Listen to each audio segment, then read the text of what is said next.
Okay, very cool, very cool. That was me trying to cue the intro just now. I've created a little video intro, and for whatever reason, it doesn't seem like it plays as fluid whenever I send a recorded file and I sent that file to I saved it to the desktop versus whenever I just play it and I can see it and hear it as it's happening. So that's fine. All that's cool.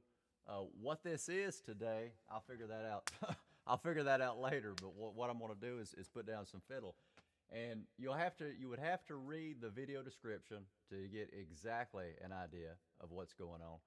But this morning I've tried to what I've done is tried to better improve the sound that you hear from the microphones and the quality that's being sent in to YouTube. But it's in order to do that, the aux track, the plug-in that I had on the aux track, the reverb, I had to move over into the line 1-2N on the Apollo. And the thing about that is that whenever I record into Cubase Pro, that means, because I like to record with the plugins active, it seems like it's a better sound. The other plugins that I use, especially the one for the Townsend mic right here, it's a better quality whenever I'm recording with the plugins active versus trying to add the plugins later after the fact. Now, that being the case, the reverb that you hear and that I added today, this morning, is going to go to tape in Cubase Pro. But that doesn't matter because this is a scratch fiddle part. And the whole story with all this is I've got some friends in California, and they're putting together this live nightclub stream. And I'm going to have one song that I play, and I chose Sugar Moon. This is a traditional, I call it a traditional. It's a standard, more or less, swing, Texas kind of swing tune called Sugar Moon. And I'm going to put down a scratch part and send this to some other musicians that I know who are going to add the bass and the guitar and the drums.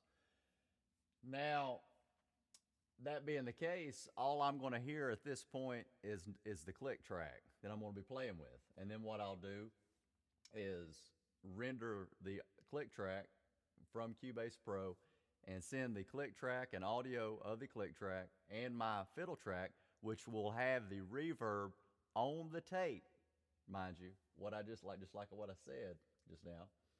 And I'll send that to them, and then they'll put their instruments and send it back. After I receive the guitar, the bass, and the drums, I'll video myself putting what I'm calling the master fiddle down on Sugar Moon whenever I can hear all the other instruments together, and then I'll video that. But I won't live stream that, just to where I can have a smoother process or a better quality of video. I can just use the video from the phone, an actual video recording of the phone, and then import that into my computer and import that into Cubase and do the editing, and there won't be the other items that you see on the screen picture, like the trial in the bottom right-hand corner and those other logos that are in the top left. I'll remove those from the image in the video that I send them. And then whenever of course it'll be mixed and mastered after that, and then whenever I send them the video file during their live stream, all they'll have to do is hit play and the track will play. So that's what we're going to do right now is go in and lay down some a scratch fiddle part. I've got the tempo, which is going to be 103. I had it a little bit faster earlier, and I don't know. It kind of feels better just about at 103. I just like the way it feels. I will hear the click track. I'm going to play the melody through once, and I'll solo twice, and then I'll play the melody out. And we'll see if I want to change anything on the ending of it, how I'm going to go about ending it. The main thing is that this is only going to be a scratch fiddle part, so I just pretty much need to stay pretty basic in terms of the structure of the rhythm, how far I'm deviating from the rhythm, how far I want to get out in terms of the improvising, because this is a scratch part. It's going to be sent to some other musicians that will add their parts. So I don't want to do anything that could potentially throw them off during the process. So this is going to be more or less a basic cut, and I'm just going to try to play a solid, basic cut of this that they can put their instruments on, send back to me, and then I can add a master fiddle and have some more fun whenever I can hear the other instruments at that time. So let's see what happens. This should be cool. It should be cool.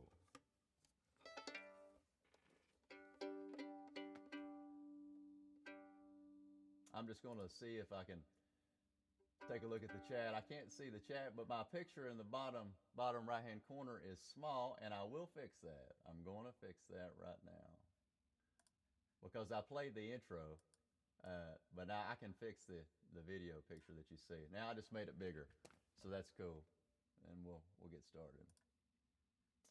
All right. Go to Cubase. Go to the beginning. Let's hit record. Let's just kind of get some levels. We'll go back to the console. I'm going to turn myself up just a little bit. Actually, I'm going to have to unmute myself. There we go. Much better. Much better.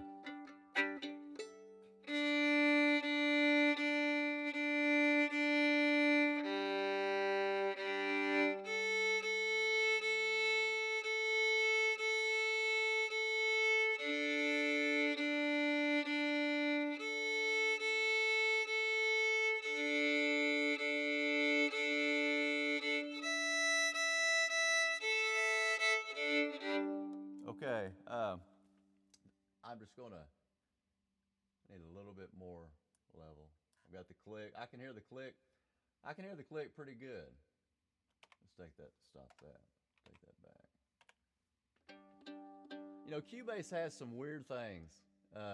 Those locators that pop up on the top of the DAW or the timeline. See, now they're not there, but I mentioned this at one point before.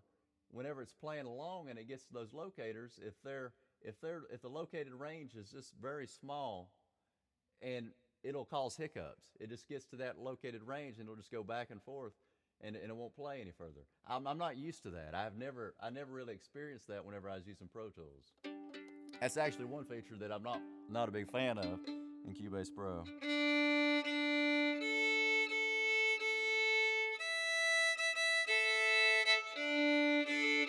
So I'm just trying to tune a little bit. I want the tracks to be, I want the scratch fiddle whenever they get the tracks. I want it to be pretty close so doesn't throw them off. So not only do I want to have a pretty straight track in terms of not deviating much rhythmically or melodically, but I also don't want it to be crazy out of tune either. So let's take it back to the beginning. And let's delete this. Now we'll actually try it. Here we go. We'll try it.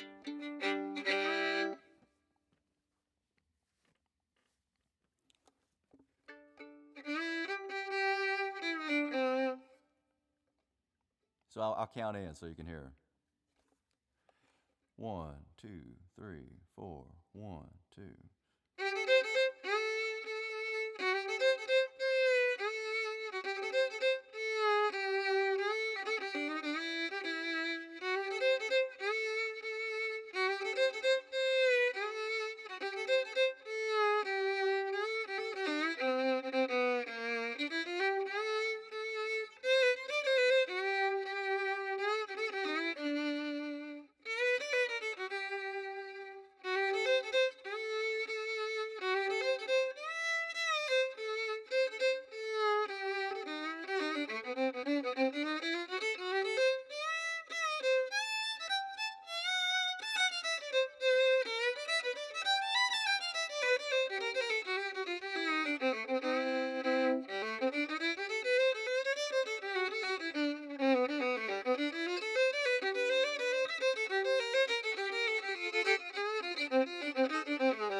So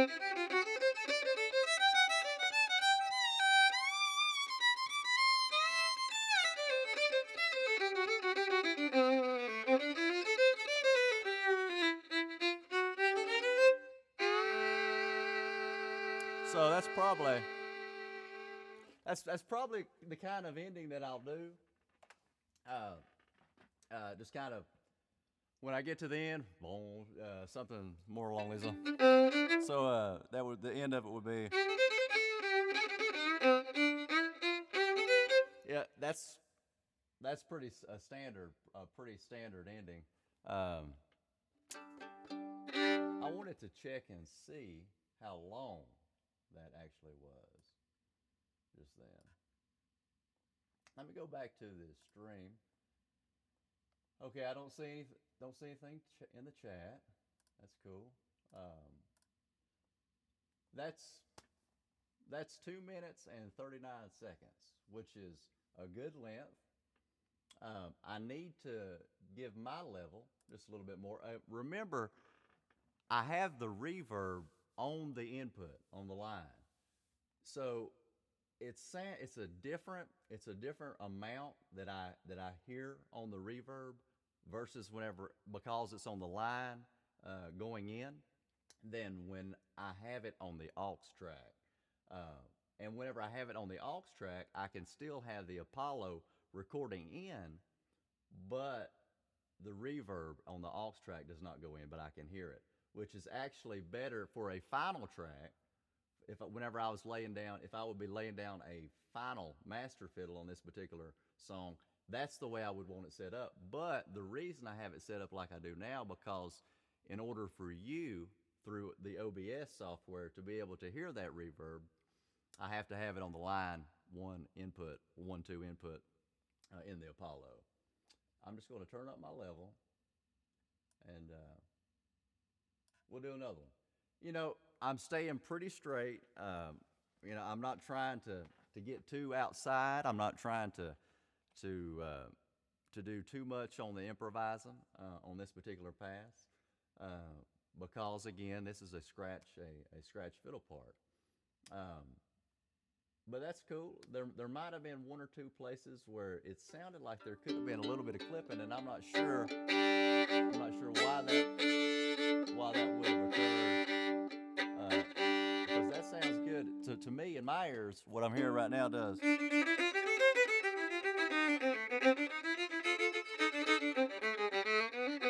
Yeah, that's good. That is good. Let me take this back.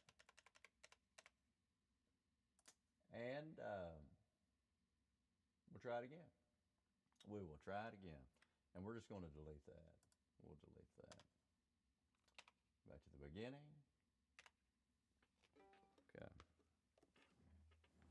And so what I said about the tag. Oh, well. Yeah, that's so. That would be kind of that ending. So there's my flat 5 on this in the C. Go. All right.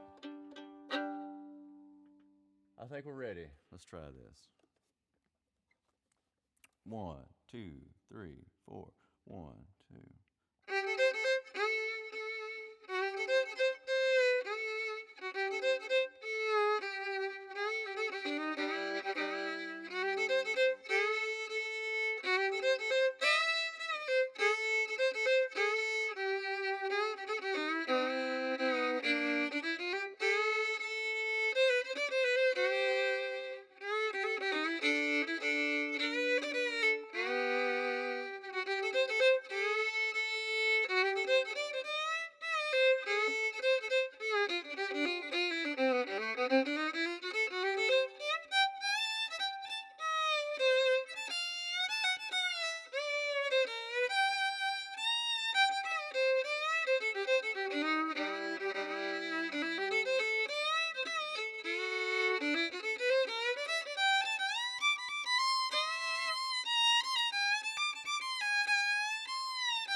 Okay, I want to do another one. I actually want to play that again, um, but I think that was better. That was better.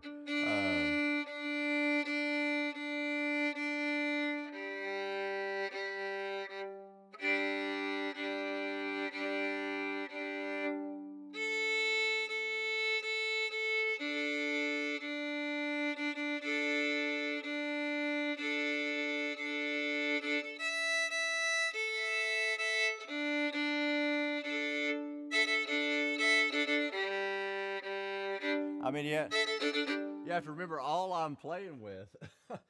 All I'm playing with right now is the click track. I have no instruments at all. Yeah, I mean, it's kind of challenging. You know, I'm going to keep it basic, and we'll see what we can do. So I'll leave it here, and we'll do another pass.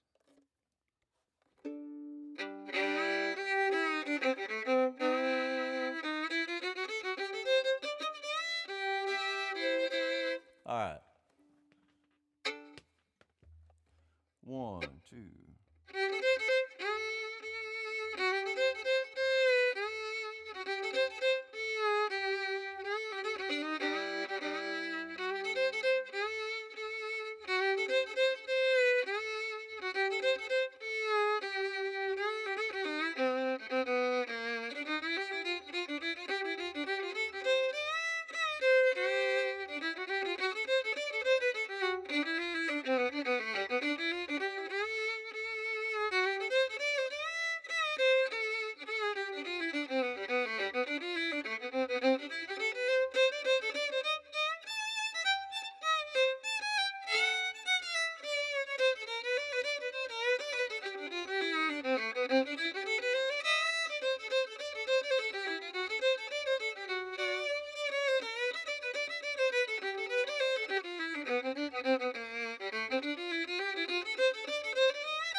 So I wanted to see just there. Did that? I'm wondering if that was two times or if that was actually longer. The solo that time, the second solo seemed like it might have been just a little longer. Let me see here. I'm gonna select this range. Uh, 158. So that would have been right. The two solos in the middle. Now the other thing to think about, because this is a scratch fiddle track, I have to think about, well, what potentially were there any dynamics that I might want to have uh, from the other musicians that are going to be laying down their parts. I, you're kind of limited to some extent without orchestrating that prior to, but and dynamically, when you're all playing together, you can build and do things together that in this situation is going to be more difficult, and I'll have to play and build solos with what I hear from them once I get the tracks. So that's why I'm talking about playing it more basic. Um, and I don't I the challenge is avoiding the tendency to try to build the solo or try to take it in a particular direction at this point on a scratch track without having or hearing those other musicians, and especially prior to them putting their tracks down, so it doesn't negatively affect how they play and how they put their parts down. So that's what the challenge is at this point. And we'll take it back. That felt better. That did feel better. Uh, but like I said, the challenge is not getting too far away from a basic version or pass of the tune that somebody else can lay a track down to. But yet still, I want to make it interesting because this is a live stream, obviously. So we'll see how this goes. As far as the final version of this, the final track that's going to be laid down, I'm not really too concerned about because that's going to be later, and that's going to be whenever I have those other instruments. So let's try this one or two more times, and I think we'll have it. Let's check the tuning.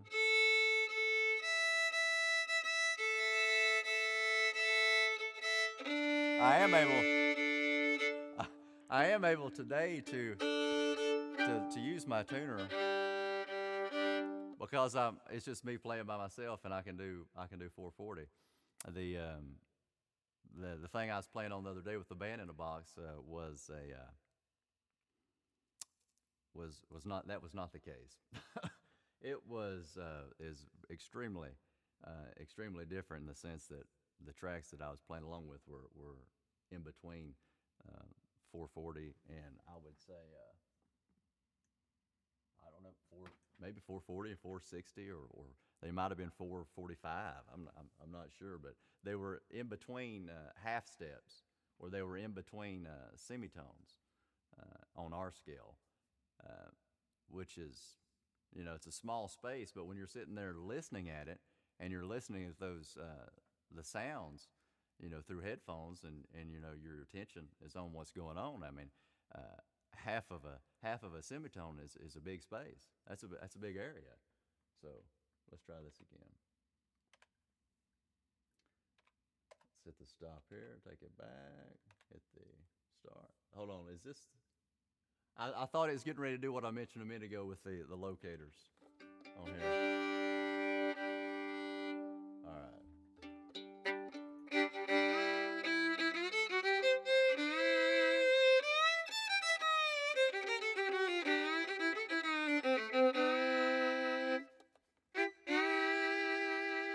It should be a better sound that you're hearing since I'm going through OBS and using the microphone.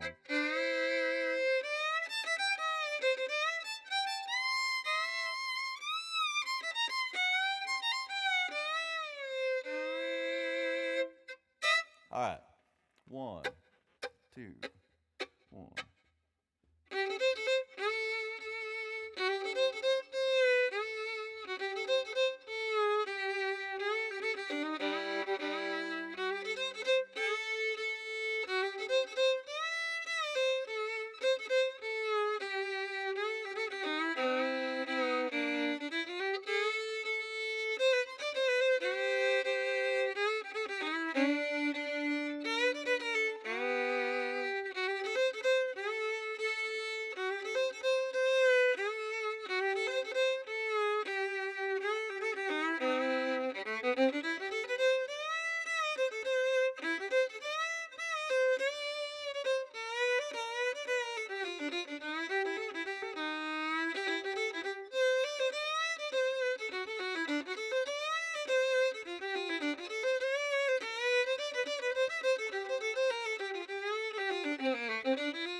So there was what I was talking about with throwing them off potentially.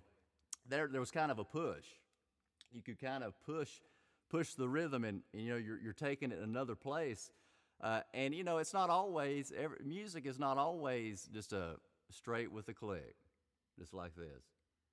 That's not what it is. So dynamically, it can fluctuate. Things can fluctuate up and down, but I like that. I like that up to that point. So, and did you notice how the second solo, I basically took it. I kind of took it a little bit further, and I built it. I built up on the second solo, but I have to be careful because I'm not playing. They've got it. The other musicians have to put down their tracks with what I'm sending them. That might be cool, if it was going to be the final version, but it's not. So let's take it again. Yeah, I like that. I like several things. I like several things just then. So, 1, 2.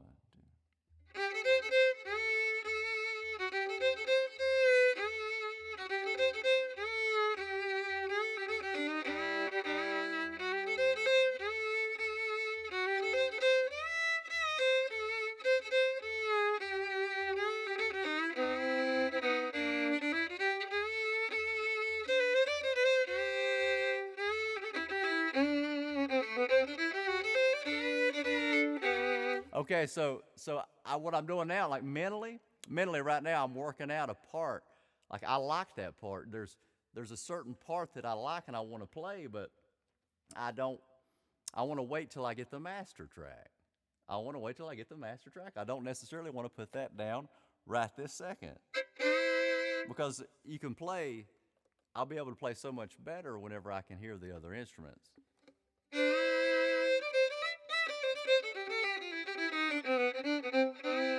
Okay.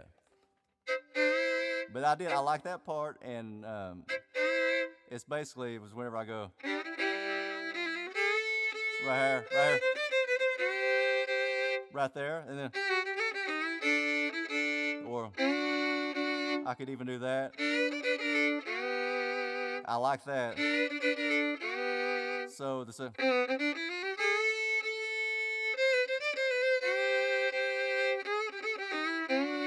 so on this part, and I like this. That's the way I like that. That's the way I liked that part, that section there.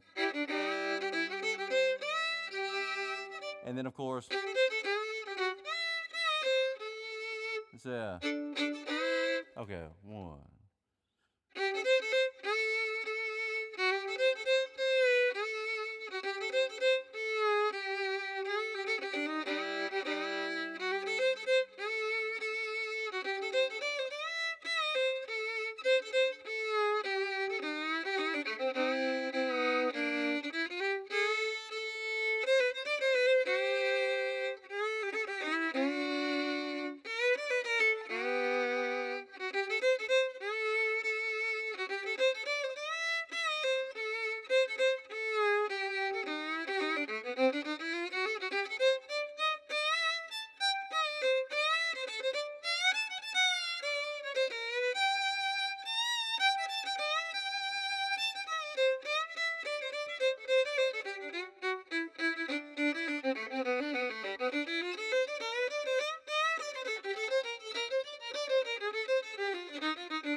Yeah, so now I liked the very first section. The very first section that I played there, I want to go back and listen to that section. Um, that was cool. That was a cool section that I liked. All right, here, play. I'm gonna bring this through the mains just for a second, and I'll do this.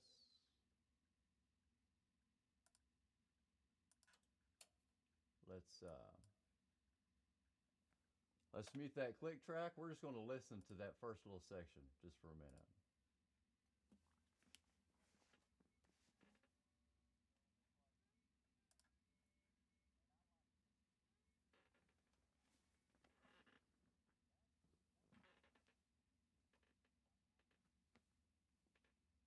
Okay. There it is. Okay.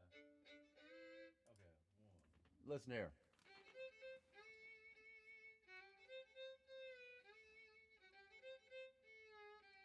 Thank you for being here again, obviously.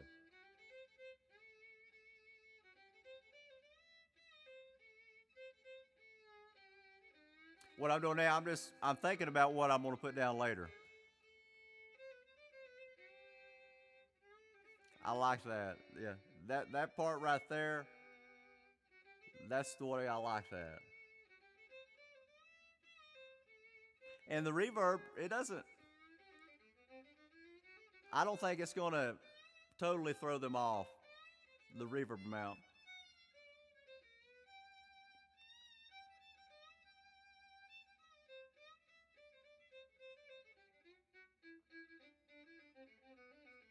Cool.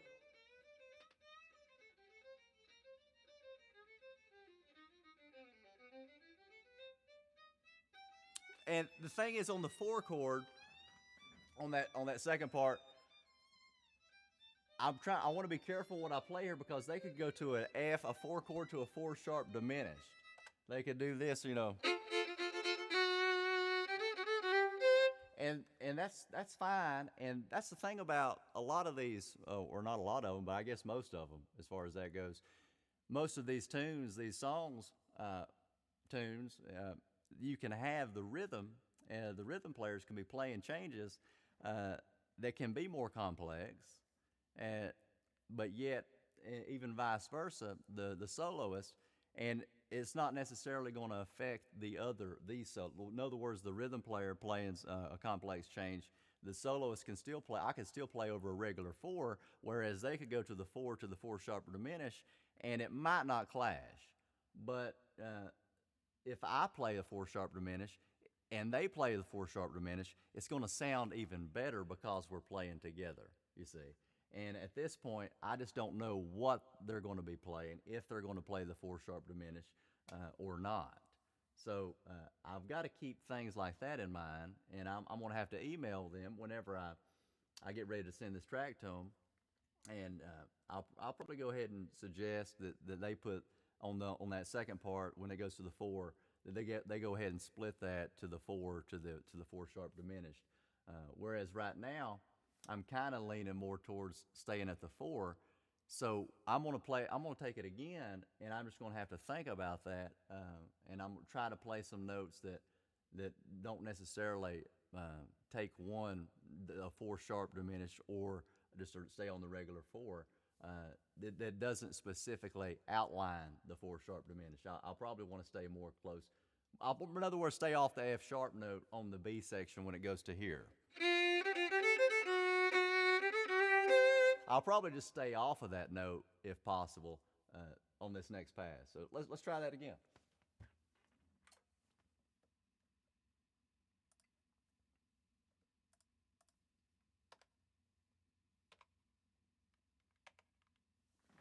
Okay.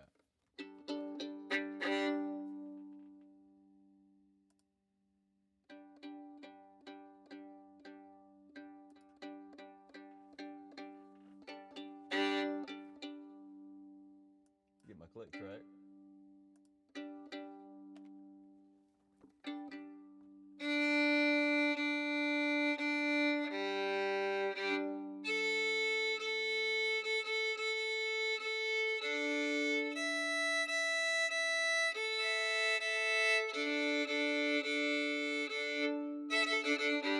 Okay.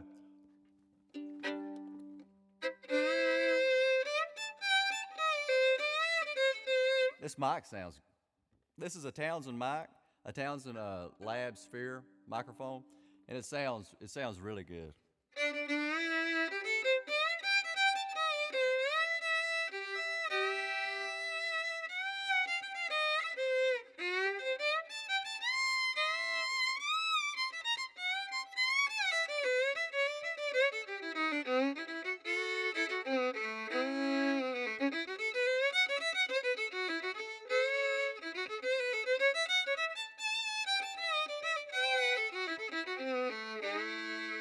Yeah, so let's just try to play it straight.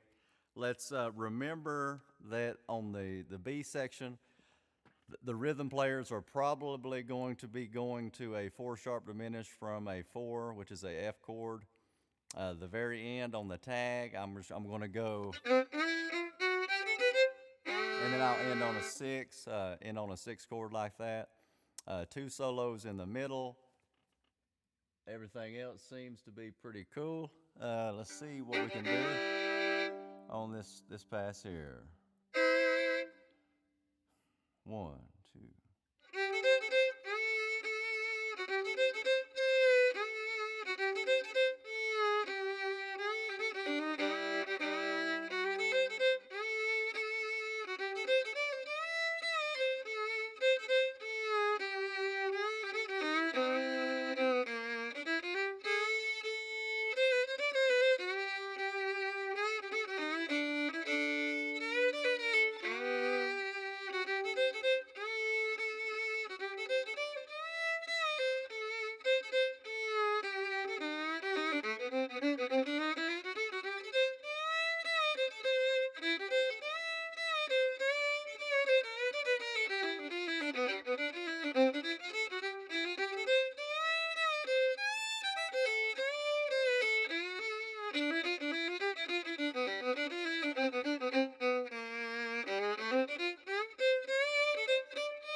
Okay, so I realized something else that I liked about, there's something else that I liked about that pass, and that's that the very last time that I play it, that I go through the track, I'm going to let them know when they put their tracks down that I want to have the tempo come back. The bass can start walking again on the B section. So just like there on the solo sections, I'll have them walk it too. But when it goes to the B section on that last time through, I'm gonna have the bass walk it. So let's listen to that. Let's listen to what I just played. I wish you had some other music that you could hear while I was playing that, but I believe that's gonna be cool. Let's listen just for a second. Okay, mix. Okay, we'll mute the line. unmute the main out. Let's hit play. All right.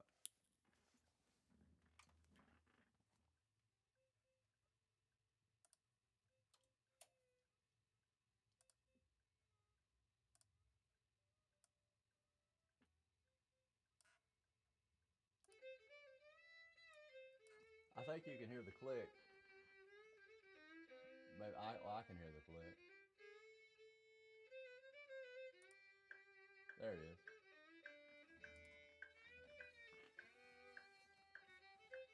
Right.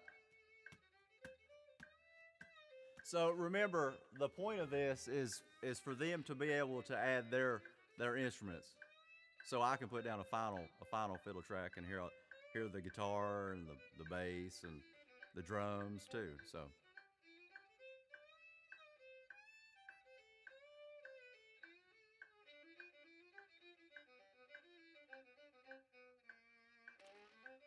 thank you for tuning in. This is fun. This is an experience.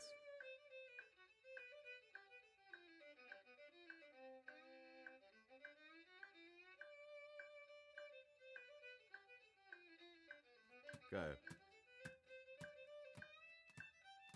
This would be I think this is the first solo.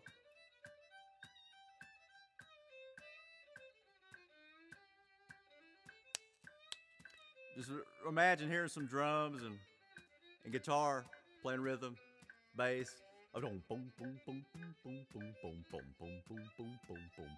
That would be the walking that I was talking about.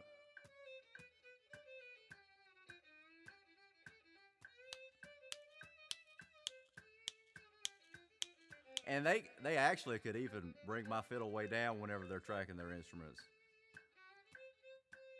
Okay, so here we are back to this is to be the melody. Boom. So this will be a straight bass. Boom, a boom, a boom, a doom, a boom, a boom, boom, boom, boom, boom, boom. And right here, a doom, boom, boom, boom, boom, boom, boom, boom, boom, boom, boom. And there's wherever I started improvising there. Because I realized that's the sound that I wanted to have at that particular section. I'll just let them know to walk the bass and kind of get back into the comps thing. I think that's fine. For a scratch part, for a scratch fiddle part, that's going to work. That will be fine. Let me get rid of the talking there at the end. Okay, let's listen to that tag one time. And then what I'll do is export this. I'll get the track exported. I'll email it to the musicians that I'm talking about. And then they can add their instruments and get it back to me. And we'll get a master fiddle part put down. And then whenever I video that master fiddle track, I'll go through and do the syncing up in Cubase Pro with the video and the audio that's recorded through, and I'll change the reverb. And I won't use the same settings that I did today. I just wanted the live stream to have a better sound for this particular session. And after I get all that done for the file that I'm going to send the people in California that I mentioned for their live stream, I'll also upload a copy of that, so you'll be able to see the final version as well. So thank you very much, and I'm glad you're here. And thanks for tuning in, and we'll have some more stuff coming up soon. Actually, what I want to do before we quit, let's check and see if the commercial, or not the commercial, but if the I'm going to reduce the size of the screen, and let's check and see if the intro pops up, and I'm going to check how that sounds whenever I go back and watch the stream at the very end. And this is kind of a test, so but just bear with me, and thank you for your patience again.